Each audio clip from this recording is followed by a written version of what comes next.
Excellent. Well, sorry about that, but we are now, I believe, live online, both on Zoom and on YouTube, and more people, including my colleague, Dr. Mariam Mahmood, will be joining us very soon, I am sure. It is wonderful to have you all with us. Thank you for joining this special day with the Edward Cadbury Centre at the University of Birmingham, where we're talking about faith and the environment across the Commonwealth, looking at how religion impacts decisions around faith and the environment, looking at how people of faith are responding to the crisis as well that faces us all. So it is wonderful to have you with us. I am going to promote my colleague, Dr. Mariam Mahmood, as a panelist, and she should be joining us now. There she is, technical problems resolved. So in that case, I am delighted that I can hand over the chairing of the events to her, and she'll get us moving forward. Thanks, Mariam. Hi, everyone. Hello. I do apologize for what's just happened. For some strange reason, I wasn't able to log in, and such is the way when it comes to these issues. So I'll keep it brief. Thank you all for attending, and thank you so much for our wonderful panelists for joining us today. It gives me immense pleasure to introduce our wonderful panelists with us. So to begin, we have panelists, of course, from India, from Malaysia, and from Sri Lanka. We're discussing the issues surrounding the climate catastrophe that is looming in our midst, alongside sort of these challenges and how they can, how faith fits into all of this. I'm sure we've seen the first session now. I don't know if Professor A has given us the housekeeping rules. If you could just let me know, or should I? No, okay. So I'll introduce our panelists, and then I'll let our attendees aware of the basic housekeeping. So first with us, we have Maya Vivek, who is our representative from India. Thank you so much for joining us, Maya. Maya is the co-founder of the brand Holy Waste, a social enterprise based in Hyderabad in India. Holy Waste rejuvenates floral discards by employing people from disadvantaged situations and making premium products for daily use. With a PG in sort of postgraduate degree in women's studies, Maya sought a career in international foreign freight forwarding and logistics for close to 2 decades. It's really impressive. And working for 3 of the best names in the field. Again, so our panelists are accomplished in many different ways, which we really love. It's very holistic. So Maya chooses to walk the path of social entrepreneurship, and has a long-standing wish to work with rural women, which is really, really important to create impact in their lives. She is also the co-founder of Urbi Sustainable Concepts Private Limited, and has initiated this floral waste campaign, as we've mentioned. So Maya is joining us from Hyderabad and she lives there with her family. She also loves to paint and cook, which is all wonderful, wonderful stuff. Thank you so much, Maya. Now I'll move on to Malaysia. We have Siti Kasim with us. Siti is a lawyer, a very well-known activist in Southeast Asia and beyond, focusing on liberties and human rights. So she holds a law degree from Queen Mary University in University College London. Queen Mary's in University London. So she was called to the bar as well in the Gray's Inn Honourable Society. Siti has spoken up against the really terrible extremist radicalization within sort of the civil society spaces, as well as the governmental spaces in Malaysia and beyond. And she's been at the forefront of fighting against persecution by authorities of marginalized people, and also for the cause of freedom of belief and religion. So Siti hopes to see Malaysia free of mental bondage and indoctrination on the basis of sort of religious radicalization and extremism. And of course, today Siti will be discussing faith and environmentalism, because of course, this climate catastrophe is obviously an issue, but it doesn't sit in a vacuum. So I hope Siti can talk to us about this and how radicalization can impact these issues. Thank you so much for joining us, Siti. And now, last but not least, we have the Reverend Upananda Thero, who is originally from Sri Lanka. The Reverend has been fully ordained as a Buddhist monk for over 34 years. That's, again, really, really interesting stuff. And he has earned a BA and an MA in Pali and Buddhist Studies from the University of Kelaniya in Sri Lanka, and an MA in Comparative Religion from Florida International University in Miami. And his MPhil is from the University of Cambridge in South Asian Studies. And he also holds an MA in TESOL from North Central University in the US. So we obviously have a really, really wide spectrum of experiences that our panelists will be sharing with us today. And we're more than grateful for this, because of course this is really, really incredible stuff. And obviously I'll be handing over to the speakers momentarily. I just want to say that this is being live streamed, and we have, so you'll be able to access this on social media, whether it's YouTube or Facebook. One or two final things. So yes, again, this is recorded. So what we will be doing now, I'll be handing over to our panelists in the order in which I introduced them. We'll start with India, Malaysia, and Sri Lanka then. I'm asking our panelists to speak for about 15 or so minutes. I do apologize for any breaks or any reduction in time, but I'm sure it'll be okay if we can keep it to maybe 12 minutes. I'll let you guys know when there's a few minutes left, so that I hope we can have maybe a Q&A session towards the end if possible. So if our panelists can keep between, I'd say 10 to 12 minutes, that would be wonderful. So then after which, audience members are free to ask some questions. Right, okay, brilliant. So without further ado, I'm going to hand over to Maya. Maya, if you could unmute yourself and please begin. Thank you so much. Yes, thank you. I would like to share my screen. A moment.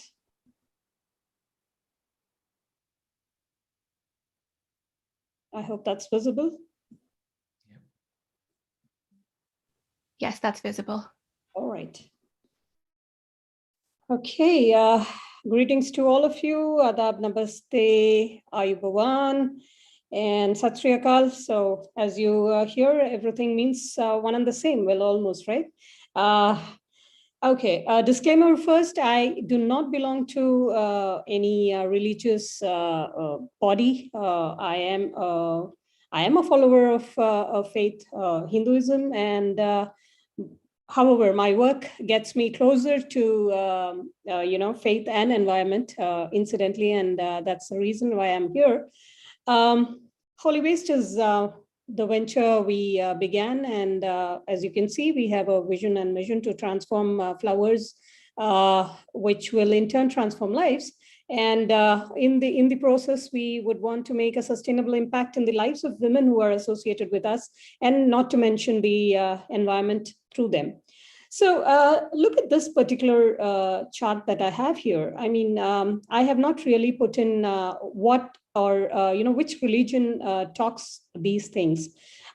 Each of the circles that you see here is a verse or is a saying or an advice taken from various religious sects or faiths across the globe. Now, if you were to read it, each of us would relate to it. Each of us would want to think that, oh yes, this belongs to the Gita, or this belongs to the Vedas, or the Bible, or the Quran. So name it, and you begin to feel. For example, I mean, let the human community protect the environment for their own survival and biodiversity around. Now, don't you think Hinduism has said this? Don't you think Christianity tells this? Similarly, the earth is the Lord's and the fullness thereof, which means we as human beings are only here living on this planet as tenants, and we have the responsibility to hand over this particular space that we call home intact to the coming generations. Now, when we talk of faith and worship, they go together. one particular item of daily worship happens to be flowers, very, very ubiquitous, right? I mean, talk of any religious institution, a temple, a church, or a mosque, or a dargah, or a gurudwara, anywhere. I mean, we see floral decorations. These are images picked up from Google of various altars or sanctorums of various faiths, and you see the usage of flowers, a rampant usage of flowers Now, when we talk of flowers, the natural and imminent question is, so what's wrong? I mean, it's biodegradable, it's natural. Aren't flowers green? So how are you, talking about flowers and pollution, or flowers and climate change in the same breath? Well, this particular slide is going to talk to you about that. We use flowers for anything between birth and death. I mean, any event in our lives are signified by the use of flowers. And we are talking of an industry which is over 55 billion, per annum. And in my city of Hyderabad alone, the kind of, or the volume of number, the flowers that comes into use every day is over 1,000 metric tons. And this is true for, and more or less, this is the kind of volume which is used in most of the metros all over India. And this also holds true for, bigger cities as well. Now, what happens to flowers per se is the problem after use. So the way they are discarded, the way they are left to decompose. One, it isn't as green as we perceive it to be. Flowers contaminate soil, contaminate water, because there is rampant use of chemicals and chemical pesticides because of the globalized or the global demand for flowers all across. There are chemicals being used, and all this leaves behind the traces the moment it starts decomposing with all other kind of waste. Now, what is the problem then? The problem is that what could have been or remained simple, what could have remained between you and your faith or your supreme power, we are complicating that. There is a lot of things which are not really necessary, which is coming into use and coming in between you and your prayers. So these are actual pictures taken at our site of the flowers that come in and how difficult we have made it on the earth, or even praying to be, for that matter. So what can we do? One, this is a question a lot of people ask me. Even we had this particular question coming up even during our last session here. What do we do then? I mean, flowers are important. Flowers, we have to use flowers. The first thing is, ask yourself, is that purchase necessary? Is it really necessary to use flowers in the form that you're using it? In the particular, in the particular design, or in the particular format that you're using it. Secondly, who benefits from your purchases? What happens when you purchase a particular flower, a wreath, or a garland? What happens, after this purchase? Third, which we usually ignore, how far have the flowers traveled? Is it really required to celebrate Valentine's with flowers flying in from Kenya? Wouldn't a normal rose grown in your house serve the purpose? Similarly, how can I reduce now that we are using it? How do we reduce the waste after use? What is the best thing? What is the next best possible solution? So flower rejuvenation, as we call it, we are now converting these floral waste and making it channelizing it into providing livelihoods. So incidentally, we happen to work with two of the most beautiful creations the world could ever make, flowers and women. This is the impact that we have created. In one particular year, that was 2020, before the lockdown could take over, we had processed over 20,000 kilos of 20,000 kgs of floral waste in one city alone. And there was an employment guaranteed for 10 women, and 8 out of whom had opened their bank account for the first time in their lives. So in a nutshell, holy waste, we want to make flowers beautiful again after use. So Let me just stop sharing and I'm back.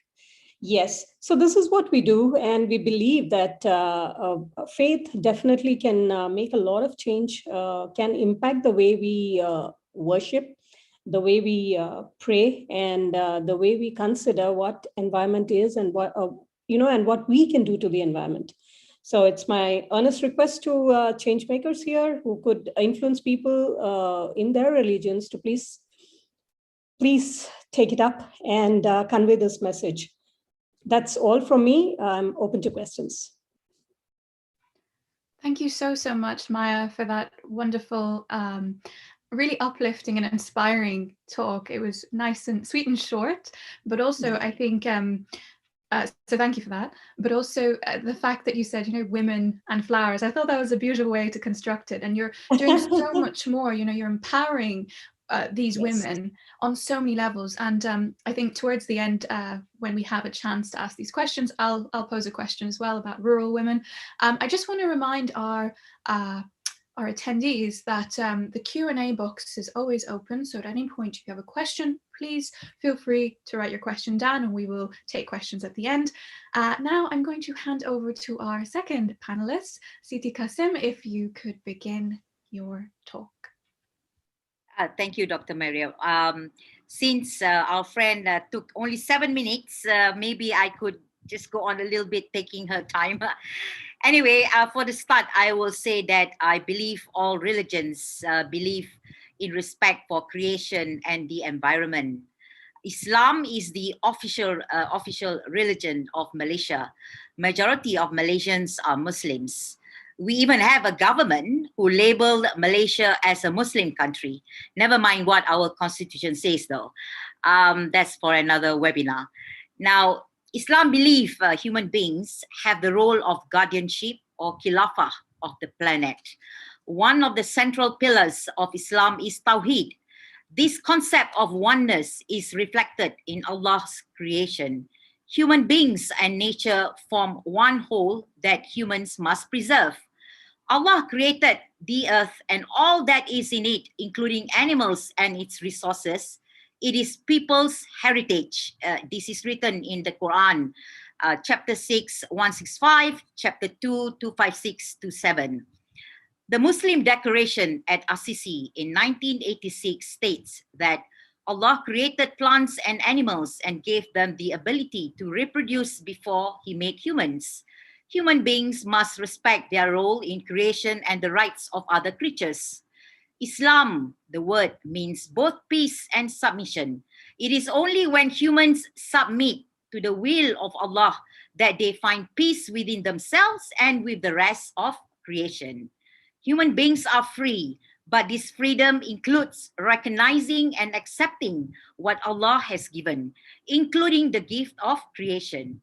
Human beings can only achieve the unity with creation that reflects the oneness of Allah when they work in harmony with nature, not against it. But sadly to say, despite Malaysian government claim itself as a Muslim government and a Muslim country, and they formulate in every way they can in imposing everything what they believe as Islamic via laws and policies onto every aspect of our lives, nothing much have been done on the environmental front. Climate change in Malaysia, we have floods and water shortages, yet its people are complacent.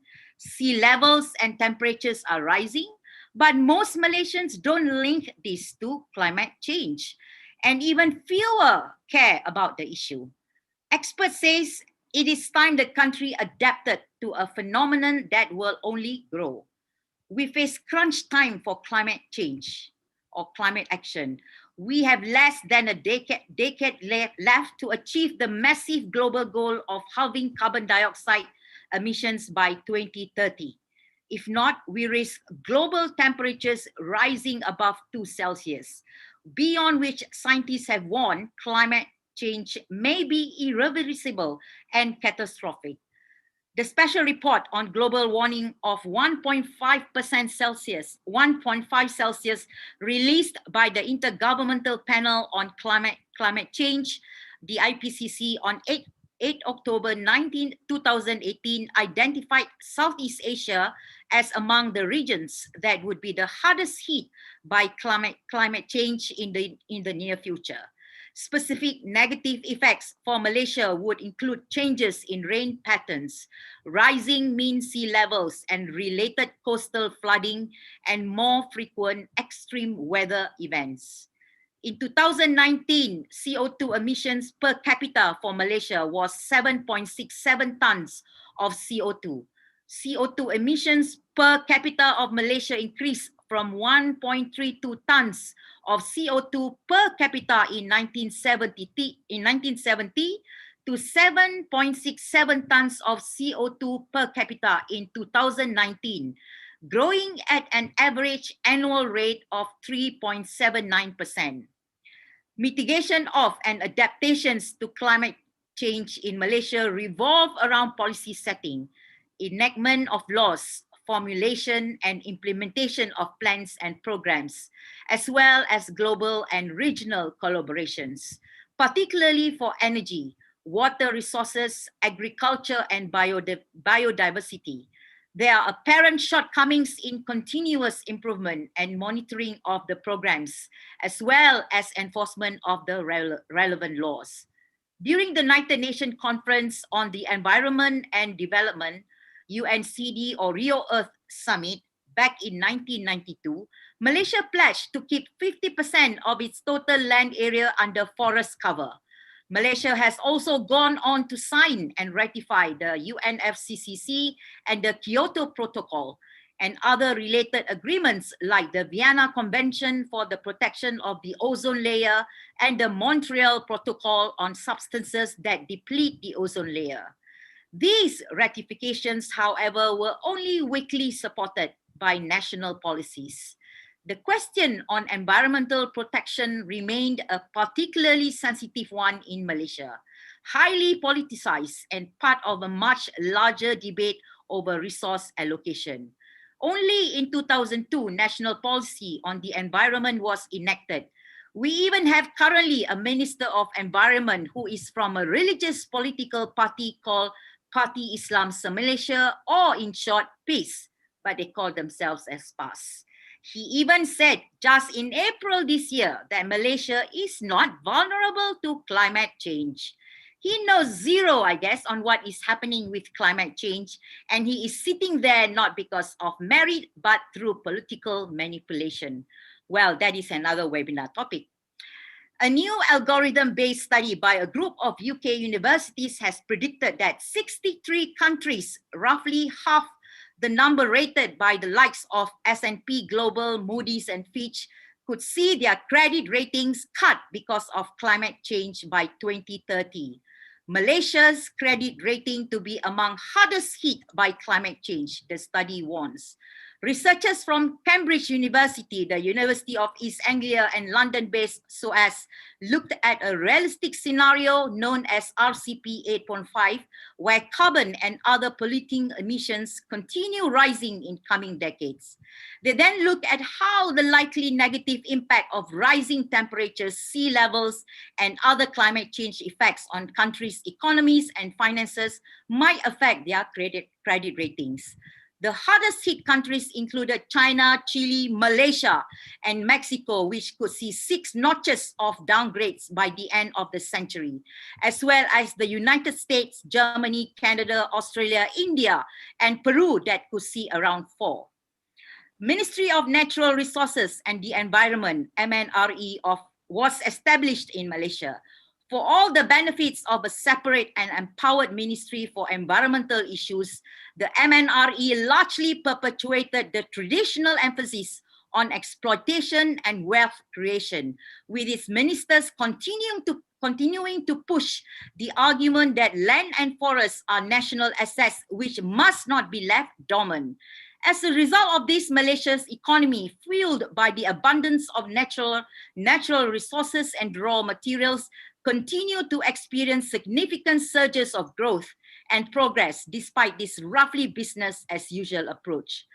Problems that we are having here in Malaysia: federal-state friction, limited government capacity and willingness to regulate, absence of a dedicated decarbonization agency, lack of international funding and support, nascent public concern about environmental issues like climate change, and barriers to renewable energy adoption. After the country signed the Paris Agreement on 16 November 2016, nothing has been done, nothing much has been done. Of particular concern is Malaysia's current position as the world's second largest producer of palm oil. Malaysia has long acknowledged the importance of forests as a carbon sink, and Malaysia's 50% forest cover pledge has consistently been a key component in the country's commitments to combat climate change. However, a weak conversion of forests to oil palm plantations post-UNCD has sped up the rate of deforestation in Malaysia, bringing the country to the very brink of its commitments at only 54.5% forest cover as announced in COP23. Our indigenous peoples, we call them Orang Asli, the original people of Malaysia communities, are fighting several state governments through courts to save their ancestral land, which are predominantly in the forests. Not only the indigenous people risk violence, harassment, being threatened, intimidated, arrested, and investigated, but also the pro bono lawyers who help me or who help them, such as myself. Malaysian government include palm oil and timber plantation as forest statistics. But how can we compare such monocultures with the rich mega biodiversity of rainforests? There is an urgent need for transparency in this field. Malaysia as a society still has a long way to go, with public awareness about climate change remaining very, very low, even though indicators like frequent floods and temperature rises are increasing in the country. Most Malaysians still do not link this to climate change. Malaysia has its work cut out for it to not only focus on climate change, adaptation and mitigation, but also on basic climate education. Leaders of Malaysia must move away from prioritizing economic growth over environmental concerns. Malaysia has barely begun the energy transition to renewables. Solar makes up just 0.4% of our energy mix. We are still stuck on coal, the most polluting fuel there is, which comprised 58% of the peninsula's energy mix in 2018. We even built a new coal plant in 2019 in Negeri Sembilan. Malaysia ranks near the bottom in Global Climate Change Performance Index, which compares climate protection performances of countries that are responsible for 90% of greenhouse gas emissions. In 2021, Malaysia dropped down to 56th place to the bottom 10 nations. By comparison, our neighbors Indonesia and Thailand did much better in 24th and 26th place. Where is our action and urgency on the issue? We do not see climate laws being pushed by our politicians. Malaysia has made a commitment to reduce its emissions by 45% by 2030 relative to 2005 levels. A lot needs to be done to achieve this. There does not appear to be any political will to seriously address climate change. The irony is that taking action will benefit the economy and mitigate against risks to the country and economy. An institutional framework is needed. So climate change is mainstream at all levels of government and considered in all decision making. The planet is at a climate crossroads now. Scientists have said that ideally we should cap the temperature rise at 1.5 Celsius and emissions should peak by 2020. Right now, the planet is heading towards a 3 Celsius rise. In other words, catastrophe. So we need immediate, strong political action to reverse the calamitous course. I just hope we act before it is too late. Thank you very much. Thank you so much, Siti. That was really moving, really inspiring. And I really like the contrast. So we had Maya telling us about the grassroots and how you can implement some form of change at that level. But, juxtaposed with what you've told us about the statistics speak for themselves, that you can have as many policies or, you can sign up to as many charters, but the true change comes once you spread awareness and actually implement these goals, whether it's at the grassroots or whether it's at policy making positions. So I'm sure we'll have several questions regarding that shortly. I am now going to hand over to Reverend Thero for our final panel talk. Thank you. Thank you so much, Professor Davis, for inviting me, and Dr. Mahmood, chair and fellow panelists, and my friends.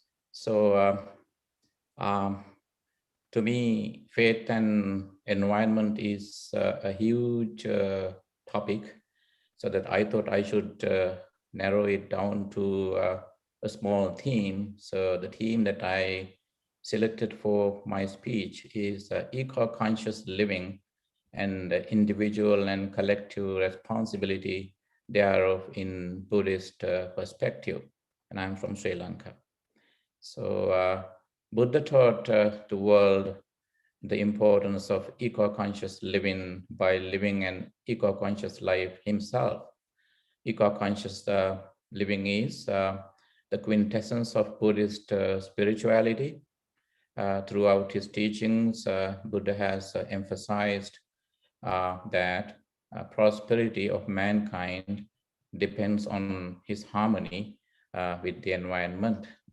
So Buddha set an ample example of eco-conscious living by harmonizing his being with the nature.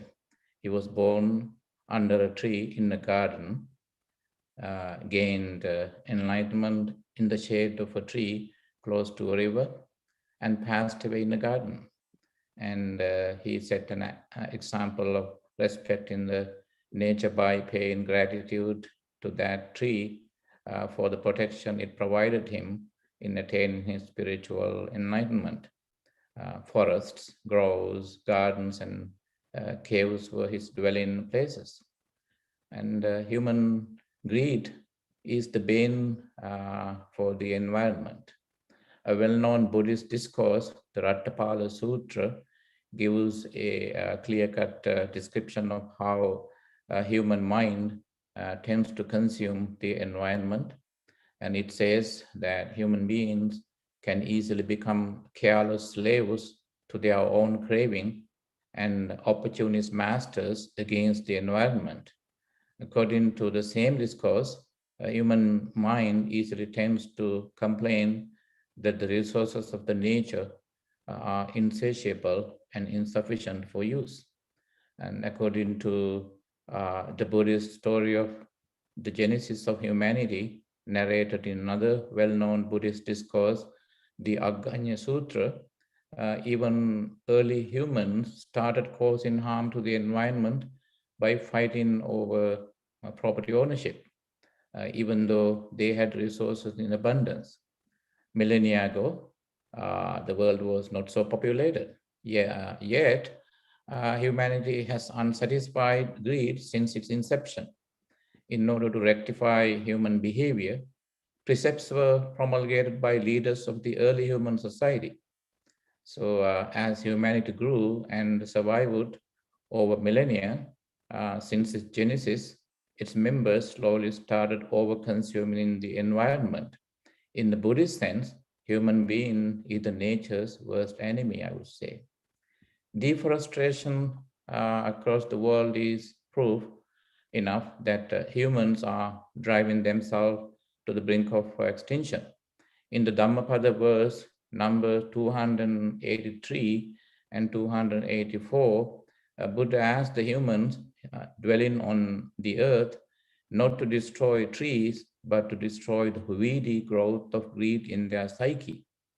This piece of advice is much more relevant to humanity than ever before.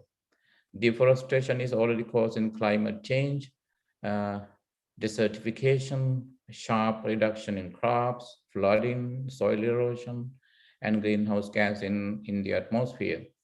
Moreover, it has created untold difficulties for indigenous people across the world, including Sri Lanka.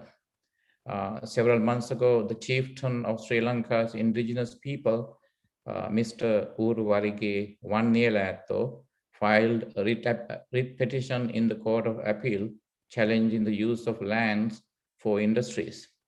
corporate greed is claiming the traditional habitat of his people. In 1882, Sri Lanka's forest density was 82%. In 2019, it was reported to be 16.5%. Individual and collective responsibility for eco-conscious living is very important, especially as the whole world is now going through the karmic repercussions of climate change. So in the Dhammapada verse number 186, Buddha says that even if an incessant rain of gold fills the earth, man would still remain unsatisfied. People's individual and collective responsibility towards environmental sustainability remains largely ignored. We all know that. Speaking in a Sri Lankan context, deforestation has led to a man-elephant conflict in the country. It is not that elephants have invaded humans' habitat, but that humans have invaded elephants' habitat. That conflict is one of the biggest environmental crises in Sri Lanka now. On average, 225 elephants have been killed by farmers annually since 2008. And elephants have killed about 60 to 80 people annually. Eco-conscious environmental activists and organizations often quote Buddha's reminder for humans that is given in the Dutiya Sangama Sutra of the Samyutta Nikaya, that when you are the destroyer, you get destroyed sooner or later. By destroying the environment, humans cause their own destruction. Outcome of the overuse of chemical fertilizers and lack of access to clean water are results of systematic deforestation in Sri Lanka. And the situation has paved the way for a huge health crisis in Sri Lanka. In Sri Lanka, around 150,000 people suffer from kidney disease. How could Mother Earth give you clean water when you poison her with chemicals? How could she quench your thirst when you dehydrate her by evaporating her lifeblood that are none other than rivers?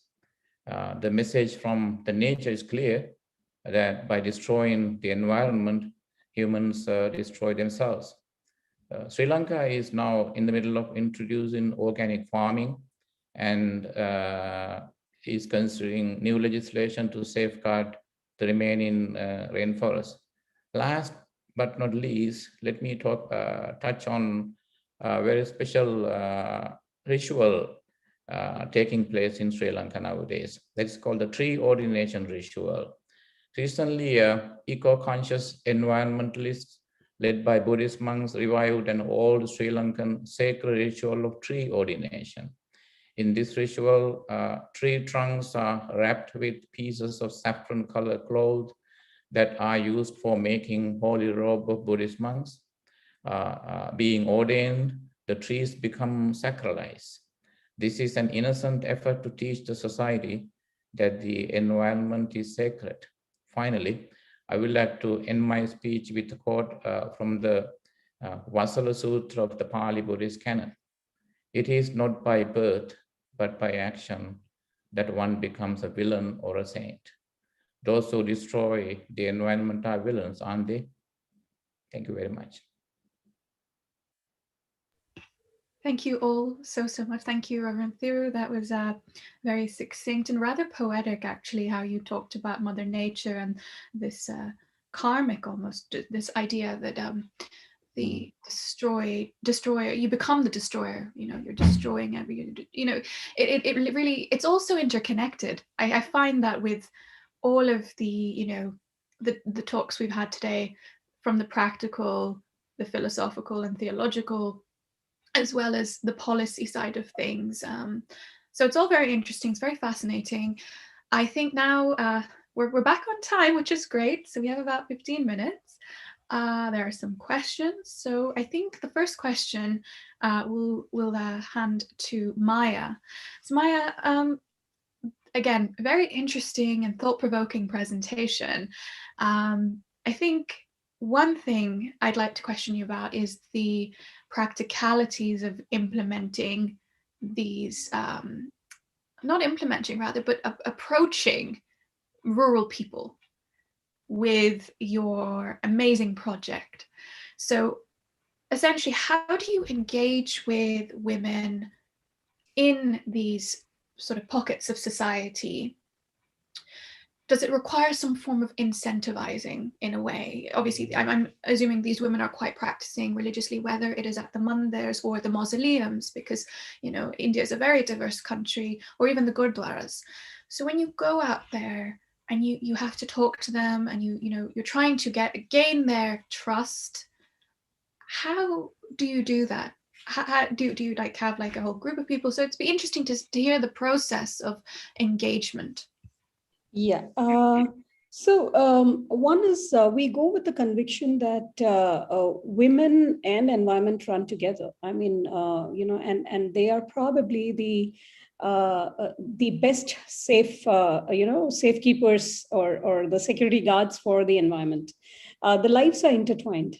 So it's easy for us in that particular aspect to explain to them the importance of the work we do, like what happens to flowers once you wear it on your hair, or you offer it to the temples, and then what happens is it is just discarded anywhere, just about anywhere, and it ends up going into the landfills or into the water bodies.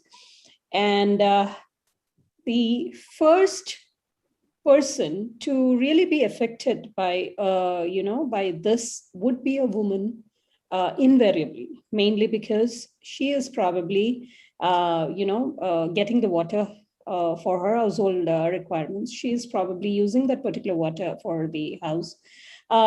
She is the one who is at home, probably near the landfills, taking in all of that smoke, all of that gases that are emitted out of the decomposition. So it's easy for us to really get them to become a stakeholder in this whole process in that particular way. Yes, the challenge does remain as to making them understand why at all flowers are so polluting, and the main challenge is about asking them to reduce the use, reduce offering of flowers in that particular form that it has come to. Offering it loose is not an issue, but the moment you tie it with nylon or the plastic threads, put up plastic ornaments to it, it gets complicated for the environment. So yes, it is a proper, I mean, it is a balancing act that we do. However, we've been lucky that there has been a good response, and there are takers for this. Excellent. Yeah. Thank you for that. So it's almost as if, a very practical educational drive of sorts, yes. Speaking yes. in their own language, in their own culture, and being appreciative of that. I think that's amazing. And that's why it's so important to have these organizations from within, as opposed to, kind of imposing certain ideals or philosophies that might not be. Absolutely. We certainly believe in bringing the change from within, and from bottom up approach, because that is when the policy, any policy or anything that the government makes really succeeds, when people buy it.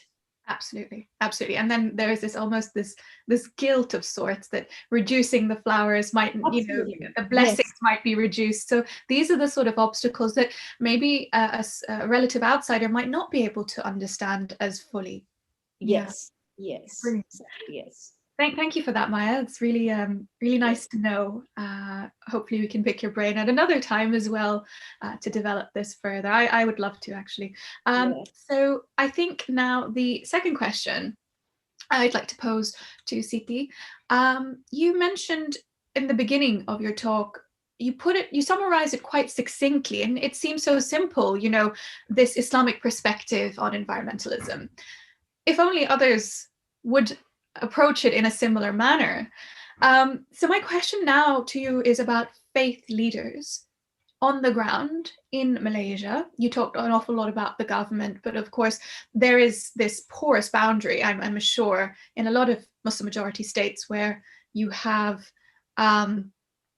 you know, these politicians and policymakers and the faith leaders kind of intersecting, because obviously it's guided by Sharia in that sense. So my question is, where do faith leaders fit into this?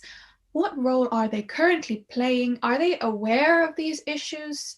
And, you know, I just want to know a little bit about what they're doing and how things can be improved if they were to change, or potentially, you know, if you could recommend some changes in their approach. Thank you. Yeah, okay. Basically, the faith leaders in Malaysia, you see what we call them as labais, and you know, the people who wear the so-called religious hat, or the one that looks like Arabs. Okay, so they claim to be the one who knows. They represent God in Malaysia. Okay, they are the one who can only talk about religion, but what they talk about religion is it's not just not all of these labais or all of these faith leaders are like this, but a lot of them, they only talk about rituals, you know, about rituals in Islam. They don't actually teach the Muslims the inner part of Islam, which is the basic core of Islam, is to be a good person, to live with the nature, to live with others in harmony. Okay, but in Malaysia, religion is very much politicized. They use religion to hate others who have different belief than theirs, or, you know, different race and things like that. So it's very, very, shall I say the word, you know, I don't see the way Islam as being taught in Malaysia, the true Islam. Yeah, you see, the true Islam is what I've said earlier. We must live together, you know, harmoniously, live with nature, respect each other, no matter what you believe. There's no forcing and all that. Actually, Islam is very simple, just like any other religion that teaches love, respect, compassion, and all that. But in Malaysia, despite part of these religious leaders in the government right now, they are not actually, you know, doing the things that what faith leaders should be doing. You know, protecting the rights of the people, protecting the environment. No, they are much more into talking about things which will only concern them, benefit them. So that's so much so in Malaysia, there is no faith towards our faith leaders. More so if they are involved in politics, because they talk only about rituals, but not all of them. They are good so-called ustads that we have in Malaysia who help others, who talk good things, how to be a good person. So much. This is the thing of faith leaders in Malaysia, especially those who are involved in politics, are failures. They fail us, basically. So this is where why they are giving bad names, a bad name to religious leaders. You know, when you involve politics, it doesn't work. They should stay out of politics and concentrate on building what Islam is all about. So this is what Malaysia right now, you know, what we see. Yes. Thank you. Yeah. Thank you so much for that really interesting response, and very thought-provoking, and kind of leads us on nicely to our next question, which is to the Reverend Thiru, regarding the case of Sri Lanka. You know, you spoke about quite a few things, how animal rights are protected, as well as different policies regarding organic farming to safeguard the rainforest, and also the tree ordination. I thought all really pertinent examples. I just want us to kind of link this back to inter and intra-faith initiatives. So I wonder if you could tell us a little bit about the role of Buddhist monks, and how they kind of foster, as Sithi was talking about, the social harmony element. So what role do they play directly in these policies? So the way in which they liaise with government. So as we know, in Malaysia, there is this issue that we discussed, and Sithi has suggested that they take a back seat in the politics, and that's an interesting, a very good suggestion in many ways. And I was wondering what things look like in Sri Lanka with regards to faith leaders and their connections in this influence, rather, in policy making.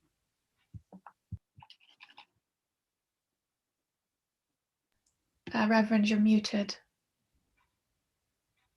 It's okay, don't worry. Thank you. Yeah. So thank you for asking me that fascinating question that must be asked. Frankly speaking, well, Sri Lanka is an island nation. So that remained first a Portuguese colony, and then a Dutch colony, and a British colony for many centuries. And then, so Sri Lanka is predominantly Buddhist, where Hindus, Catholic, Christian, Hindus, and Muslims and other indigenous people live, I would say, in harmony. That's what we want to see. But so in Sri Lanka, faith leaders are kingmakers. So Sri Lanka being predominantly Buddhist, I would say Buddhist monks are kingmakers. But the problem is, as far as I remember, so since my high school years, I remember politicians from all parties doing their election campaigns and promising that they would do everything possible to safeguard ethnic harmony, and then to do everything possible to sustain the environment. But again, most of the time, within whichever the political party comes to power, within 2 years, they would easily forget all their pledges and promises. And then, since of late, Buddhist monks are forming alliances with other faith leaders also, because I would like to say they are sick of promises that political parties give, and then so we have come to a very critical point in Sri Lanka's history of environmental activism, that there are young Buddhist monks. Actually, there are a lot of young Buddhist monks forming alliances with school children and other faith leaders coming together, and they hate politics, because when it comes to political party, they all they divide and rule. They simply want to get elected by the general public for their political agendas. They create divisions among the people, and finally they would come to power and remain in power like 5 years. They take turns in ruling the country. Finally, Sri Lanka lacks policies and legislation in place. So that's what everyone is fighting for now. And so the situation has paved the way for faith leaders to come together and to agitate the government. Thank you so much. It's a really nice way to wrap up our session. Just this call for people to kind of, faith leaders, especially the younger generation. You mentioned the young monks working with children and allying, creating these coalitions with other faith leaders as well. That's absolutely imperative to bring forth any change and work towards the harmony that we discussed, whether it's with ourselves as through humanity or through our relationship with the wider environment. Thank you to all our panelists for such riveting and inspiring talks. Thank you for our audience members for being so engaged. This wraps up our second session. Stay with us for our third session, or rather, you'll be part of that, we hope. And yes, so the events continue. We have another session and then a session after that. So I think the next one, Professor Davis, shall we wrap this up? Can do that. Thank you very much, Dr. Mahmood. Thank you to all the panelists. Yes, the next session we will be in the UK at 1 p.m. and do join us for that. And then our final session for the day at 3 p.m. UK time will be Africa focused with a global emphasis as well. So thanks so much, everybody, for joining us. Thanks to our participants, and thanks to Dr. Mahmood for excellent showing as always. Thank you. Can I just ask if we can take a quick picture for our social media on this? Yeah, so I'm just going to screenshot this if I can. Actually, I'm not sure if I'm able to screenshot, but it would be nice. Great. Thank you all so much. Thank you. Thank you very much, everyone. Bye.